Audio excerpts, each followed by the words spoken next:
আসসালামু আলাইকুম। এখন ৯:৩৬ বাজে। সকালবেলায় উঠেছিলাম, ফজর পড়ে তো ভাবলাম যে একটু পড়াশোনা করব, কিন্তু আর পড়াশোনা করা হলো না। ঘুম আসছিল, তাই একটুখানি বলি ঘুমাই, ঘুমানোর পরে রিফ্রেশ হয়ে পড়তে বসবো। এরপরে সকালের নাস্তা সব করে পড়তে বসলাম। পড়তে বসতে বসতে আমার বেজে গেল ৯:৩৬। এরপর ফার্স্টেই আমি শুরু করলাম ভোকাবুলারি দিয়ে, যেটা আমি প্রত্যেক দিনই করে থাকি। সকালবেলায় আমার আসলে চাপ লাগে কঠিন কোনো কিছু নিয়ে পড়া, এর চেয়ে আমি ব্যাপারটা পড়লেই আমার কাছে বেশি ভালো লাগে। তো আজকে পড়লাম ল্যাপটপ থেকে। ফার্স্টেই বের করে ফেললাম ইংলিশে একটা টপিকস, দি ডেইলি স্টার থেকে। তো ফার্স্টে আমার পছন্দ হয়ে গেল ইদানিংয়ের সবচেয়ে বেশি আমাদেরকে জ্বালাতন করছে বিদ্যুৎ বিভ্রাট। খুবই সমস্যা হচ্ছে কারেন্টে। তো এই রিলেটেড একটি টপিক পাওয়ার পরে আমি তো বলি তাহলে এটাই আমার পড়তে হবে। তারপরে আমি ওই টপিকটা পড়া শুরু করলাম। পড়ার পরে কয়েকটা ওয়ার্ড পেলাম। অলমোস্ট আমি পুরোটা প্যাসেজেই বুঝতে পেরেছি। কিন্তু যা, যা বুঝতে পারিনি তা খাতায় লিখে রেখেছি। এরপর এগুলো সবগুলো ডিকশনারি থেকে বের করলাম। এর মধ্যে আউটলেজেস লিখার সময় ভুল করেছি। এটা আউটলেজেস হবে না, এলটা হবে না। লিখে ফেলেছি, পরে দিয়ে ডিকশনারিতে পাই না, কেটে দিয়েছিলাম। এরপর গুগলে সার্চ দিয়েও আউটলেজেস নামে কোনো শব্দই পাই না। এরপরে আবার দেখছি না, আউট এজেস নামের কিছু একটা আছে। দেখার পরে দেখলাম যে না, আউট এজেস মানেই হচ্ছে বিভ্রাট, হচ্ছে বিদ্যুতের সমস্যা। তো এরপর বুঝতে পারলাম যে আমার একটু ভুলের জন্যই কত খাটাখাটনি গুগলে সার্চ দেওয়া একটা ঝামেলা হয়ে গেল। এরপরে সবগুলো ওয়ার্ড লিখে ফেললাম। লিখার পরে ওয়ার্ডগুলো আবার সবগুলো মিলিয়ে মিলিয়ে ল্যাপটপের ওই প্যাসেজ থেকে আবার পুরোটা পড়লাম। তখন দেখলাম যে হ্যাঁ, এখন আমার কাছে অনেক ইজি লাগছে। তো পড়া শেষ হলো। এরপর ৭:০৩, এর মাঝখানে আর দুপুরে পড়া হয়নি। আমার বাসায় গেস্ট এসেছিল, আর পড়া হয়নি। সন্ধ্যাবেলায় বসলাম ৭টা বাজে। তো আজকে আমার পড়া ছিল টাস্ক 5, বাংলা ব্যাকরণ, সন্ধি আর বাক্যশুদ্ধি, যেটা আমি গত ২ দিন যাবতই পড়ছি। তো ফার্স্টের দিন আমি যেটা পড়েছি শুধু বিসিএস, পিএসসি আর ব্যাংকের কোশ্চেন পড়েছি, খাতায় লিখেছি। ওগুলো দিয়েই আমার আসলে টাইম কভার হয়ে গেছে। এরপর পরের দিন আমি ভাবছি যে আমি নিয়মগুলো সব পড়ব। তো আজকে চিন্তা করলাম তাহলে নিয়মগুলো সব পড়া শুরু করি। নোট খাতাও নিয়ে নিলাম, বইটাও নিয়ে নিলাম। এরপর পড়া শুরু করলাম।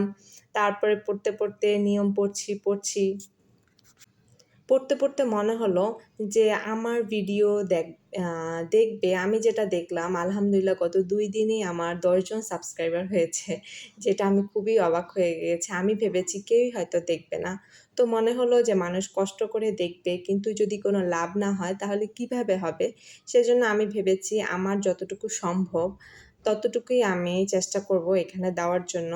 তো আমার যেসব ক্লাস লেকচারগুলো আছে ওগুলো আমি ভেবেছি এখন থেকে প্রতিদিনই দিব।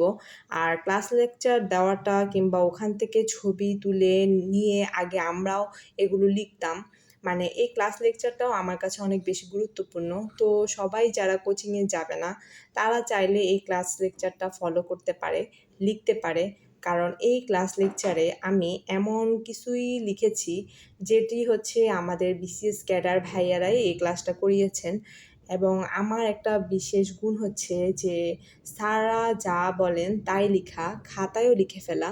তো আমি কি করেছি, যা বলেছেন তাই আমি লিখেছি খাতায় বিভিন্ন কালি দিয়ে। ওনারা যখন যা নর্মাল কথা বলেছেন পড়াশোনার সময়, তাও আমি লিখে রেখেছি। তো এটা আমি আশা করি আমার নিজের জন্যই আমি উপকার চিন্তা করে লিখেছি। আর এটা আমি এখন শেয়ার করব তাই। কিন্তু এখানে আমার লিখাগুলা আমি যখন ক্লাস করেছি তখন তো বুঝতাম না যে এগুলো দিব। তো লিখাগুলো আমি আমার মতো করে লিখেছি, সেজন্য হয়তো বুঝাই যাবে না যে আমি কি লিখেছি। এটার জন্য অবশ্যই সরি, কিন্তু কিছুই করার নেই। এখন যতটুকু পারছি এর মাঝখানেই দিব। আর এজন্যই ধীরে ধীরে ভিডিও করা হচ্ছে। আমি বাক্যশুদ্ধি ক্লাস লেকচারটা দিয়েছি, এরপরে আমি সন্ধি ক্লাস লেকচারটাও দিয়েছি এর পরপরই। তো আপনাদের যদি উপকার হয় তাহলে কমেন্টে জানাবেন। আর যদি মনে হয় যে না, এটার দরকার নেই, তাহলেও আমি এগুলো দিব না। এই ক্লাস লেকচারটা আমি স্কিপ করব, দিব না। ওকে, তাহলে দেখা যাক।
এরপর আমি ক্লাস লেকচার তোলার পরে দেখলাম প্রায় 8টা বেজে গেছে। মানে আমি পড়ার সময় আমার মনে হয়েছিল নোটটা দেই, তাই মানে নোট মানে ক্লাস লেকচারটা শেয়ার করি। তো ক্লাস লেকচারের পিকগুলো তুললাম, ভিডিও করলাম। এরপরে দেখলাম 7টা 50 বাজে। এরপরে বলি যে তাহলে আমি বাক্যশুদ্ধি আর সন্ধির নিয়মগুলা একটু পড়াশোনা করি। তো আমি সন্ধির নিয়মেই মেনলি পড়াশোনা করতে পেরেছি। বাক্যশুদ্ধিটা আমার এখনো দেখা হয়নি। এত রুলস, মানে কি বলবো। আর সন্ধি তারপর দেখতে দেখতে বললাম যে কিছুক্ষণ পড়লাম, পড়ার পরে ভাবলাম যে হ্যাঁ পড়ি। পড়ার পরে আমি গত ক্লাসে মানে গত দিন আমি যেসব বাক্যশুদ্ধি আর সন্ধি যেসব পড়েছি, লিখেছি, এগুলো আমি একটা একটা করে সবগুলো রিভিশন দিই। তো আমি আবার আমার খাতাটা বের করলাম। বের করার পরে আমি এগুলো রিভিশন দেওয়া শুরু করলাম। 1টা 2 3 বার করে পড়তে থাকলাম। পড়তে রিভিশনটা কমপ্লিট করলাম। করার পরে আমি দেখে গেলাম যে আমার পড়তে কয়টা বেজেছে যেন, 8:30টার মতো বেজেছে। তো আমি পড়া তখনই শেষ করেছি। ভেবেছিলাম আবার পড়তে বসবো, কিন্তু আর পড়া হয়নি। তো এখানে আজকে আমার রাত শেষ। আল্লাহ হাফেজ।